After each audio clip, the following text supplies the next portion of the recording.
तो देखो स्टार्ट करेंगे हम परक्यूसिट। हेडिंग तुम लोग डालो परक्यूसिट, मैं डालता हूँ पहले, है ना। तुम पहले समझो एक चीज़ को तब नोट करना। परक्यूसिट होते क्या है पहले वो बताऊंगा मैं तुम्हें।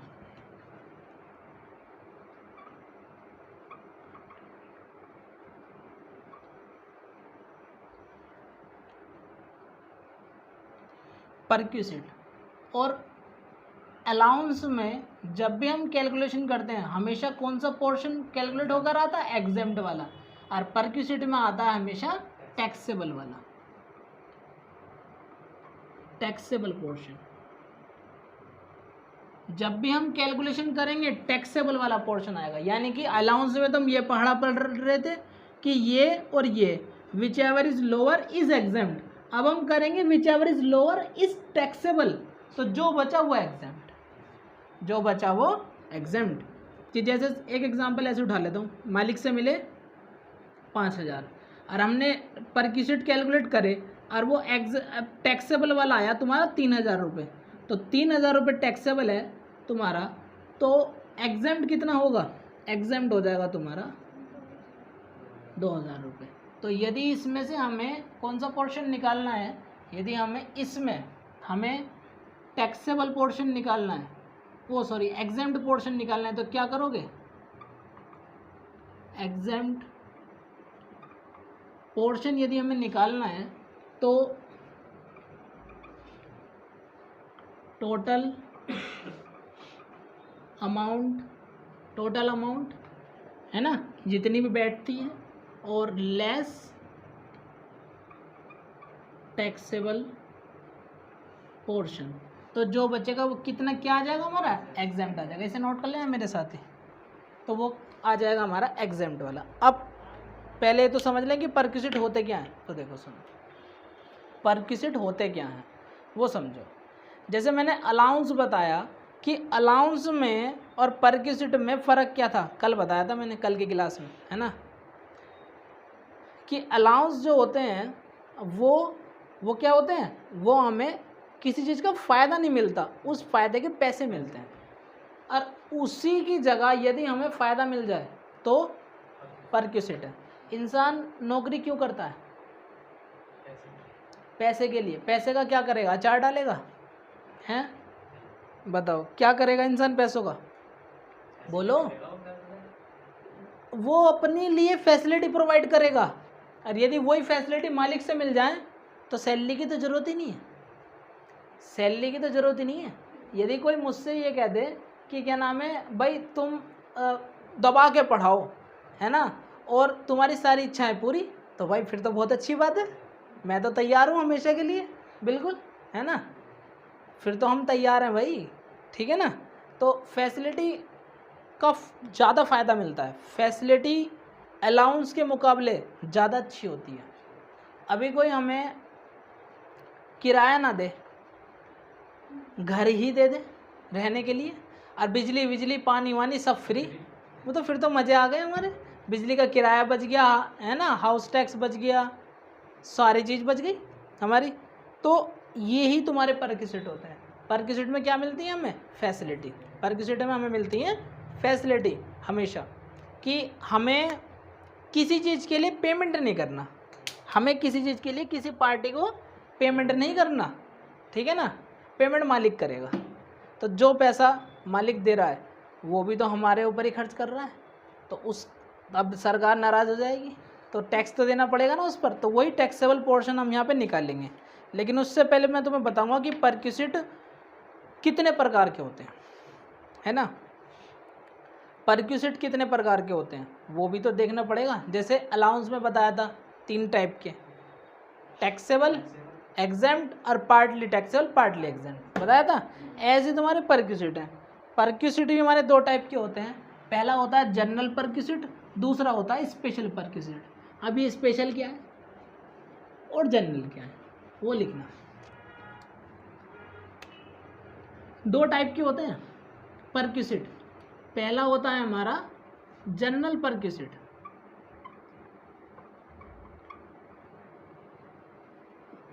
और दूसरा होता है हमारा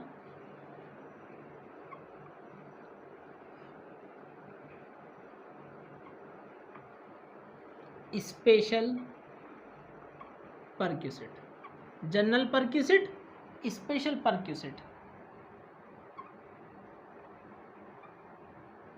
ठीक है। जर्नल और स्पेशल, जनरल और स्पेशल का वो समझ लो बस, तुम सारे टेंशन दूर हो जाएंगी, है ना। जनरल परक्यूसिट उस व्यक्ति के लिए है, सबके लिए बराबर, उस व्यक्ति के लिए कह रहा हूँ, सॉरी, सबके लिए क्या है, बराबर है। मैं हूँ मुझे भी मिलेगा, तुम हो तुम्हें भी मिलेगा, कंपनी का मालिक है उसे भी मिलेगा, कंपनी का मालिक है तो उसे भी मिलेगा। जनरल परक्यूसिट, जनरल यानी कि सामान्य, सामान्य यानी कि सबके लिए बराबर, सबके लिए क्या बराबर। तो ये वो परक्यूसिट, अभी लिस्ट लिखूँ पूरी की पूरी अच्छी खासी, है ना। तो वो जो है ये सबके लिए क्या है बराबर।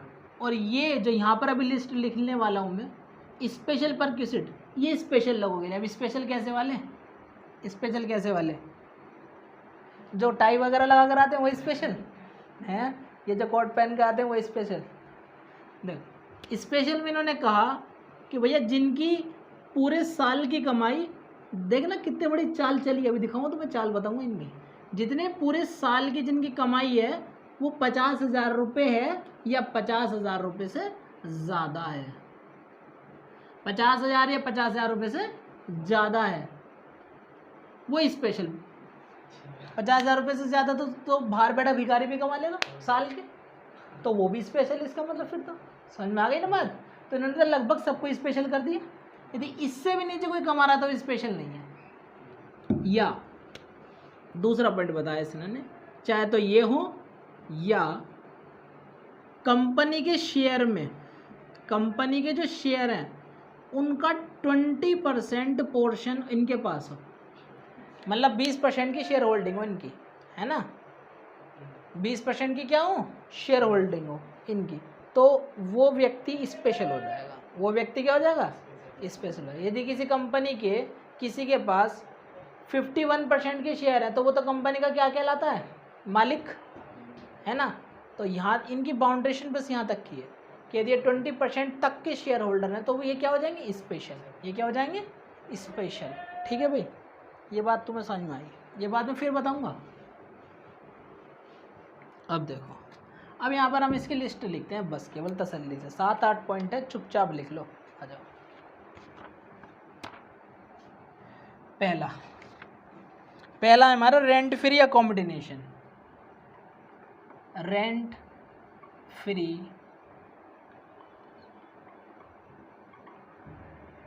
Accommodation.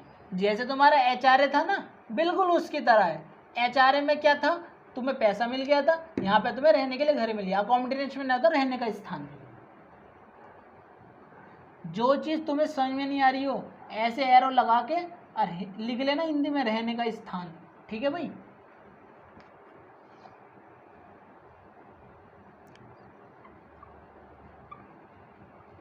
Concessional rent free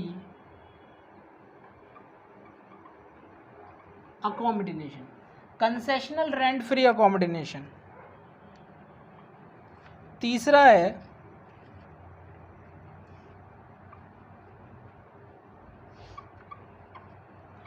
employ obligation paid by employer. चौथा है LIC premium of employ, LIC premium of employ paid by employer, paid by employer. अरे आ रहा है भी कुछ समझ में? अभी तो मैंने कुछ समझाया नहीं है, अभी कैसे आ जाएगा तुम्हें समझ में? है भाई, देखो तुम बस लिखते चलो मेरे साथ साथ। फिर है तुम्हारे sweet equity share, sweet equity share, मिठाई नहीं है ये, SWEAT स्वीट इक्विटी शेयर, है ना। स्वीट मत कर देना, कभी मिठाई बना दो इसे। हाँ जब मिलते हैं ना तो मिठाई की तरह लगते हैं, बताऊंगा देखो कैसा।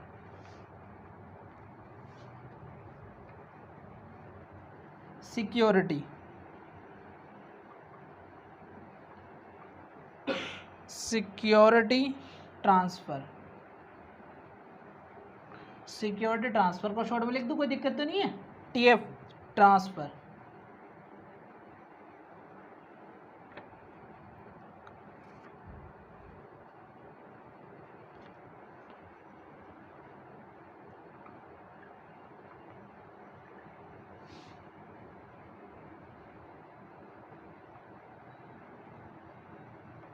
Free of cost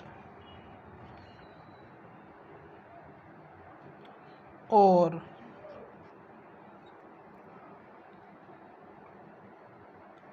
concessional rate, concessional rate to employ, employ by the employer,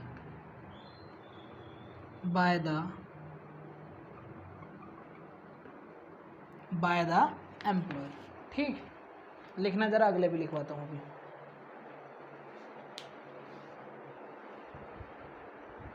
सही है।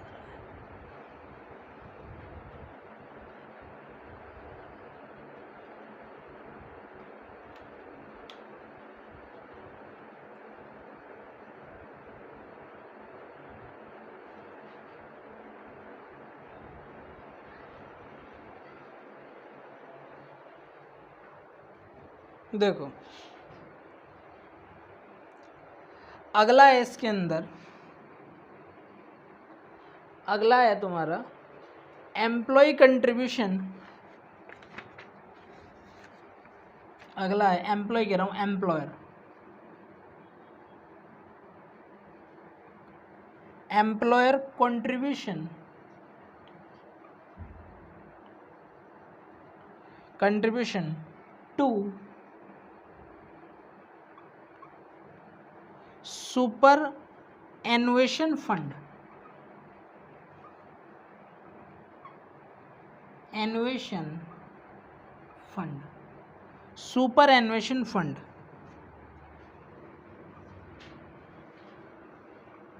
मोर than 1,50,000 per annum, 1,50,000 per annum.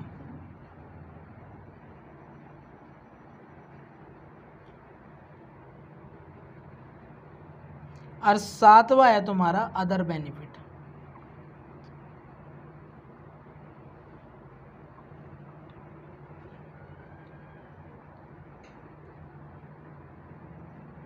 Other benefit, यदि कोई हमें अन्य फायदा हुआ है तो। अब देखना जरा, अब समझना बड़े ध्यान से, बताऊं। देखो सबसे पहले आता है तुम्हारे जर्नल परक्यूसिट। जर्नल, जर्नल वाले होते कौन से हैं? जर्नल परक्यूसिट हमारे वो जनरल परक्यूसिट वो व्यक्ति के लिए, वो व्यक्ति के लिए कह रहा हूँ, ये डेफिनेशन तो अगले वाले के लिए है। जर्नल सभी के लिए बराबर है, स्पेशल वो व्यक्ति के लिए है जो जिसकी सैलरी 50,000 रुपये से ऊपर है ना साल की। तो जनरल तो सबके लिए बराबर है। रेंट फ्री अकोमोडेशन, क्या कि जो फ्री में रहने के लिए घर मिल रहा है, अकोमोडेशन मतलब रहने का स्थान, है ना, फ्री में। कंसेशनल, कंसेशनल माने होता है कुछ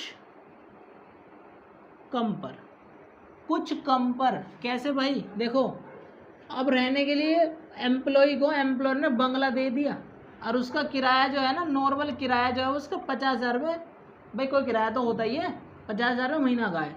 लेकिन मालिक ने कह दिया एक काम कर भाई, तू मुझे दे दियो 20,000 रुपये, तो 30 का फ़ायदा पहुँचाया या नहीं पहुँचाया? तो 30 पर क्या देगा? टैक्स। तो कंसेशन माना तो कुछ कम पर, कितने कम कर दिए? 20 कम कर दिए, और क्या जान लेगा बच्चे की, है ना। तो 20 तो कम हो गए।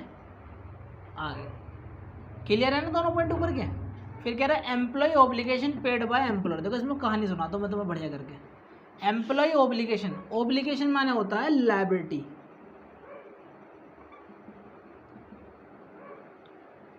लायबिलिटी है ना। लायबिलिटी मान लिया मतलब दायित्व। तो देखो अब सपोज करो, कहानी सुनना बड़े ध्यान से, मज़ा आ जाएगा। अभी एम्प्लॉय का बच्चा बाहर घूम रहा था, है ना, उसका एम्प्लॉय का बच्चा जो है वो बाहर घूम रहा था, मस्त हो गया एकदम फर्स्ट क्लास, बैट बॉल खेल रहा था। गाड़ी वाले आए दो, है ना, और उनकी दाढ़ी भी थी, गाड़ी वाले प्लस दाढ़ी वाले आए और उसे दबोच लिया, लेके चले गए, है ना, लेके चले गए। और फ़ोन करा एम्प्लॉय को, उन्होंने कहा हाँ भाई क्या हाल है तेरे, उन्होंने कहा अले बच्चे से बात कर, घबरा जाएगा इंसान, है ना। फिर देखो और उससे मांग ले क्या, प्रोडक्शन मनी, है ना, प्रोडक्शन मनी या हफ्ता या फिरौती, कुछ भी बोल सकते हो। तो उससे वो मांग लिया कितने रुपए, 10 लाख रुपए। उन्होंने 10 लाख ले जा, 10 लाख दे जा और बच्चा ले जा, है ना, और वरना इसके छोटे छोटे छोटे छोटे पीस जो है ना वो वहाँ मिलेंगे तुझे तेरे घर के बाहर, कुत्तों को डाल दूंगा, है ना। तो ऐसी तो मिलती है धमकी। फिर अब एम्प्लॉय जो है वो रोता हुआ एम्प्लॉयर के पास गया। भाई इंसान जब किसी के यहाँ नौकरी करता है ना तो वो उस पर विश्वास भी करता है एम्प्लॉयर पर। वो पहुँच गया एम्प्लॉयर के पास में, एम्प्लॉयर ने क्या कहा ना कि तुम्हारा बच्चा हमारा बच्चे के जैसा है, मैं दे रहा हूँ 10 लाख रुपए, मैं दे रहा हूँ 10 लाख रुपए। तो उस पर जो कर्जा था, अभी जो फिलहाल कर्जा बन गया, जो दायित्व था, जो लायबिलिटी थी, वो किसकी थी, एम्प्लॉय की। पे किसने कर दिया, एम्प्लॉयर ने। फ़ायदा किसको मिला, एम्प्लॉय को। टैक्स कौन देगा, एम्प्लॉय। समझ में आ गया। तो टैक्स ऐसे देगा एम्प्लॉय। LIC प्रीमियम, LIC वगैरह भरवाते हो तुम लोग, कराते हो, पॉलिसी वगैरह लेते हैं, है ना, ये भी एक पैसे जोड़ने का तरीका है। तो LIC प्रीमियम ऑफ एम्प्लॉय, यदि प्रीमियम उसका खर्चा एम्प्लॉयर भर रहा है, पेड बाय एम्प्लॉयर, यदि उसका खर्चा वो भर रहा है तो क्या उसे तो फ़ायदा मिल गया, मिला फ़ायदा। फ़ायदा मिला तो क्या टैक्स देगा। फिर सपोज करो इसका 10,000 रुपये साल का प्रीमियम जाता, अब प्रीमियम इसका भर दिया किसने, मालिक ने। यदि मालिक ने प्रीमियम भर दिया तो भाई फिर तो तुझे फ़ायदा मिल गया। अब फ़ायदा मिल गया तो क्या है, टैक्स देगा। फ़ायदा मिल गया तो टैक्स तो देना पड़ेगा, क्या करें, मजबूरी है। फिर देखो sweet equity share, sweet equity share क्या होते हैं, या सिक्योरिटी ट्रांसफ़र, सबका मतलब एक ही है, सिक्योरिटी ट्रांसफ़र। सिक्योरिटी में शेयर, डिबेंचर वगैरह वगैरह आ सकते हैं, ठीक है ना, वो तुम भली बात ही जानते हो कि शेयर और क्या होते हैं, डिबेंचर क्या होते हैं। Allotted at free of cost, उन्हें फ्री ऑफ कॉस्ट अलॉट कर दिया, ट्रांसफ़र कर दिया या अलॉट कर दिया फ्री ऑफ कॉस्ट, और कंसेशनल रेट पर, यानी कि कुछ कम पर एम्प्लॉयर ने एम्प्लॉय को क्या कर दिया, अलॉट कर दिया, ठीक है ना। तो बचा हुआ पोर्शन टैक्सेबल हो जाएगा। अब देखो एग्जाम्पल से समझो, 5वें पॉइंट के लिए एग्जाम्पल समझो। अब जैसे कंपनी ने एक एम्प्लॉय से कहा कि भाई तू एक काम कर, तू हमारी कंपनी के 500 शेयर खरीद ले। इससे भी कंपनी की रेपुटेशन बढ़ती है कि हाँ भाई ये कंपनी इतनी बड़ी है कि इसके एम्प्लॉयों तक ने भी शेयर खरीद रखे हैं, तो मालिक लोग कह देते हैं। तो इसको मान लो ये कह दिया कि भाई तू 500 शेयर खरीद ले, एक शेयर 100 रुपये का है, यानी कि 50,000 रुपये, 50,000 रुपये। लेकिन तुझे इतने देने ही नहीं, तो 100 रुपये का शेयर नहीं है तेरे लिए, 50 रुपये का शेयर है, तो वो कितने देगा, 25,000। तो बताओ शेयर 50,000 के थे, 25,000 रुपये का फ़ायदा मिला। शेयर तो थे 50 के, दिया कितना, 25 का फ़ायदा मिल गया। तो किस पर क्या देगा, टैक्स, उस पर देगा टैक्स। हमेशा हमारा जिसमें कैलकुलेट करते समय कौन सा पोर्शन निकल कर आएगा, टैक्सेबल, घटा के हम वो एग्जाम्प्ट वाला निकाल लेंगे। अब एग्जाम्पल में चेंज कर देता हूँ। 50,000 रुपये के शेयर हैं और उसने कह दिया कि तू पेमेंट दे ही मत, रहने दे, तेरी तो मेरी रिश्तेदारी है ना, ले जा मुझे लूट के। तो ठीक है भाई, तो उसे कितने का फ़ायदा हो गया, 50 का। अब जब 50,000 का फ़ायदा हो गया उसे, तो उस पर सरकार तो टैक्स लेगी उससे या नहीं लेगी ना टैक्स, वो तो मुस्कुराता हुआ घर आ जाएगा, है ना, शेयर मिल गया उसे, और क्या चाहिए। तो इसे ही बोलते हैं। क्लियर हुआ पॉइंट। फिर अगला है तुम्हारा employer contribution to superannuation fund. जैसे पीएफ होते हैं ना, पीएफ प्रोविडेंट फंड, ऐसे सुपर एन्युएशन फंड में होते हैं। तो यदि एम्प्लॉयर पैसा डाल रहा है तो पैसा तो एम्प्लॉय के लिए एम्प्लॉयर जोड़ रहा है, तो फ़ायदा किसको मिलेगा, एम्प्लॉय को। यदि उसकी अमाउंट 1,50,000 रुपये तक की है, उससे ज़्यादा है, 1,50,000 से ज़्यादा है, तभी वह टैक्सेबल होगा, अदरवाइज वह टैक्सेबल नहीं होगा। भाई फ़ायदा तो मिल रहा है ना, और कुछ अदर बेनिफिट है, थोड़े से अदर बेनिफिट है, वो लिखूंगा मैं, है ना। फिलहाल में तो मैं स्पेशल समझाता था। अभी इन सब का ट्रीटमेंट होएगा एक एक करके ढंग से, अभी इन सब का ट्रीटमेंट होएगा, इसके बारे में भी लिखवाऊंगा, इसके हर एक पॉइंट के बारे में लिखवाऊंगा। पॉइंट पढ़ के तो मैंने तुम्हें इसके नाम के मतलब बताए अभी मैं इसमें एक एक पॉइंट उठा के तुम्हें इसके बारे में पूरी की पूरी डिटेल करूँगा कि रेंट फ्री अकोमोडेशन कितना एग्जेम्प्ट और कितना टैक्सेबल, टैक्स कितने पर देना है और कितना तुम्हारा छूट है ना। फिलहाल तुम लिखो स्पेशल परक्यूसिट। स्पेशल में क्या क्या आते हैं, स्पेशल बड़े लोगों के लिए होता है ना, ये सभी लोगों के लिए होता है। तो स्पेशल में आ जाएंगे तुम्हारी, फर्स्ट पॉइंट है तुम्हारा फैसिलिटी ऑफ कार, कार की फैसिलिटी। दूसरा facility of house hold servant,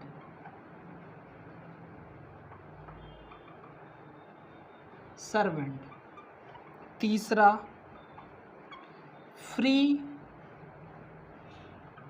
gas water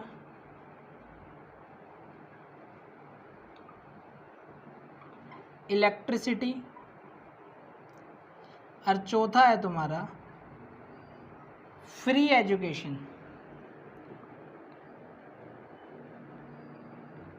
और पांचवा है तुम्हारा मेडिकल फैसिलिटी।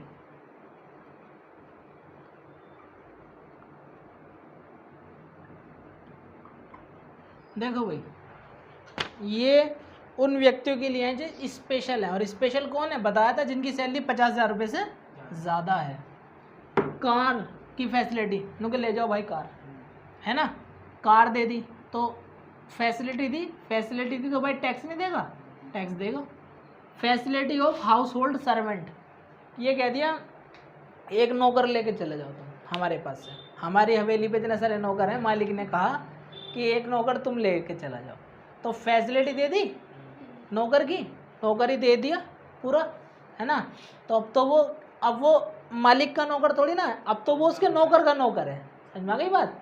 तो अब फैसिलिटी किसको मिली, नौकर को, तो टैक्स भी कौन देगा, अरे नौकर नहीं, उसका एम्प्लॉई, उसका एम्प्लॉई टैक्स देगा ना, मालिक है। देखो ऐसे समझो तुम एकदम, मालिक है और मालिक का ये नौकर है, और ये मालिक का एम्प्लॉई है। इसने कहा ये तू ले ले, ये तू ले ले, सर्वेंट नौकर रख ले अपने पास। अब फायदा कौन उठा रहा है, पैसा कौन दे रहा है, तो फायदा तो यही उठा रहा है, तो टैक्स भी कौन देगा, यही तो देगा टैक्स। समझ में आई कहानी, ये है चक्कर, जो हंसा वही फंसा, टैक्स का रूल यही है, जो हंसा वही फंसा। फ्री गैस वाटर इलेक्ट्रिसिटी वगैरह वगैरह यदि मिल रहा है तो उस पर जितने की उसकी अमाउंट बैठती है, जितने का फ़ायदा मिल रहा है उस पर तो टैक्स देना पड़ेगा, है ना। यदि ऐसा भी तो होता है कि कोई रिलायंस कंपनी में काम करता है और रिलायंस कंपनी वालों की अपनी इलेक्ट्रिसिटी है ना, तो उन्होंने क्या करा, उनको बिजली का तार फ्री, मतलब इलेक्ट्रिसिटी फ्री, बिजली का तार कह रहा हूँ, इलेक्ट्रिसिटी क्या कर दी उसके लिए फ्री, तो फ्री कर दी इलेक्ट्रिसिटी, तो उस पर तो टैक्स देने का ही नहीं, वो उस पर तो वो उसे कुछ देना नहीं, पैसे तो कुछ देने नहीं, तो पूरी की पूरी फैसिलिटी है। अब पूरी की पूरी फैसिलिटी है तो जितने रुपए की वो फैसिलिटी है उस पर सरकार को टैक्स देना पड़ेगा, ठीक है ना, टैक्स तो देगा, है ना। फ्री एजुकेशन उसके बच्चों के लिए यदि एम्प्लॉय की शादी हुई भी है और उसके बच्चे भी हैं, तो उसके बच्चों के लिए यदि फ्री एजुकेशन के लिए पैसा एम्प्लॉयर दे रहा है तो वो भी तो क्या है, वो भी तो फैसिलिटी है। एम्प्लॉय कमाता, मेहनत करता और अपने बच्चों की फीस भरता, अपने बच्चों की क्या भरता, फीस भरता, जो साले नालायक पढ़ते नहीं है ना, इनकी फीस भरता। सपोज करो 1,20,000 रुपये, और वो किसने भर दी, वो भर दी किसी और ने, यानी कि एम्प्लॉयर ने। तो फ़ायदा किसको मिल गया, इनके पापा को, है ना, यानी कि एम्प्लॉय को। तो टैक्स भी कौन देगा, इनका पापा, यानी कि इनका पापा मतलब एम्प्लॉय। ठीक है भाई, फ़ायदा तो एम्प्लॉय को मिला, लायबिलिटी किसकी थी, एम्प्लॉय की। अब मैं बताऊंगा लेकिन कि टैक्स कितना देगा, सबके ट्रीटमेंट है अच्छे खासे। अदर बेनिफिट में भी 10-12 बेनिफिट आ जाएंगे तुम्हारे, मस्त होगा एकदम। मेडिकल फैसिलिटी, घर में कोई बीमार पड़ जाए, एम्प्लॉय बीमार पड़ जाए, एम्प्लॉय की वाइफ बीमार पड़ जाए, उसके बच्चे बीमार पड़ जाएं, कोई भी हो, तो कुछ लोग कंपनी वाले फैसिलिटी देते हैं, ठीक है ना, मेडिकल फैसिलिटी देते हैं। कुछ कंपनियों के तो खुद के मेडिकल होते हैं, तो वो अपने एम्प्लॉय को तो फैसिलिटी देंगे ही ना, तो वो लोग ये वाली फैसिलिटी भी रखते हैं, मेडिकल फैसिलिटी, ठीक है ना। तो जितने का बिल माफ़ हो जाएगा या जितने का बिल एम्प्लॉयर भर देगा उस पर तो एम्प्लॉय को टैक्स देना पड़ेगा, है ना। जैसे देखो एग्जांपल बताता हूँ, अभी सपोज करो कि एम्प्लॉय के घर में किसी को कुछ प्रॉब्लम हो गई और वो हॉस्पिटल में जाएगा, हो गया भर्ती। हॉस्पिटल का बिल आया तुम्हारा 5 लाख रुपए का, हॉस्पिटल का बिल आया तुम्हारा 5 लाख रुपए का। एम्प्लॉयर ने कहा तू टेंशन क्यों ले रहा है, तुझे देने ही नहीं है। तो इस 5 लाख रुपए का फ़ायदा किसको मिला, एम्प्लॉयर को, वो एम्प्लॉय को। इस 5 लाख रुपए का फ़ायदा किसको मिला, एम्प्लॉय को। टैक्स भी कौन देगा, सीधी सी बात। मैं मजे लेगा तो टैक्स तो देगा, सीधी सी बात है। अब तुम देखो, ये समझ में आया तुम्हें, बढ़िया करके ये बताओ। अब तुम इसे नोट करो, कल को मैं इसकी एक एक पॉइंट ढंग से बताऊंगा बिल्कुल, कि मैंने आज तुम्हें इसका मतलब बता दिया कि किस पॉइंट का क्या मतलब है। अब कल को तुम मुझसे मतलब नहीं पूछोगे किसी चीज़ का, ठीक है ना।